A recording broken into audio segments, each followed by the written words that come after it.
রোহিঙ্গা প্রত্যাবাসনে বাংলাদেশের পাশে থাকবে কাতার। রোহিঙ্গাদের সম্মানজনক প্রত্যাবাসনে বাংলাদেশের পাশে থাকার কথা জানিয়েছেন কাতারের প্রধানমন্ত্রী শেখ মোহাম্মদ বিন আব্দুর রহমান বিন জসিম আল থানি।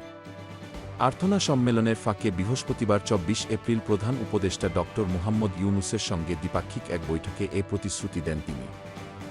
বাংলাদেশ কাতারের স্বার্থ সংশ্লিষ্ট বিভিন্ন ইস্যুতে আলোচনা হয় তাদের। এ সময় রোহিঙ্গা প্রত্যাবাসনে কাতারের সহায়তা কামনা করেন ড ইউনূস। এতে সাড়া দিয়ে রোহিঙ্গাদের সম্মানজনক প্রত্যাবাসনে বাংলাদেশের পাশে থাকার কথা জানিয়েছেন শেখ মোহাম্মদ বিন আব্দুর রহমান বিন জসিম আল থানি। ফিলিস্তিন ইস্যুতে বিশ্ব নেতাদের নীরবতাকে দুঃখজনক বলে মন্তব্য করেছেন প্রধান উপদেষ্টা। এ সময় ফিলিস্তিন নিয়ে বাংলাদেশের অবস্থানের জন্য ধন্যবাদ জানান কাতারের প্রধানমন্ত্রী। সেই সঙ্গে বাংলাদেশ সংস্কার ও পুনর্গঠনের সব ধরনের সহায়তারও আশ্বাস দেন তিনি। Desk report, BE news, Dhaka.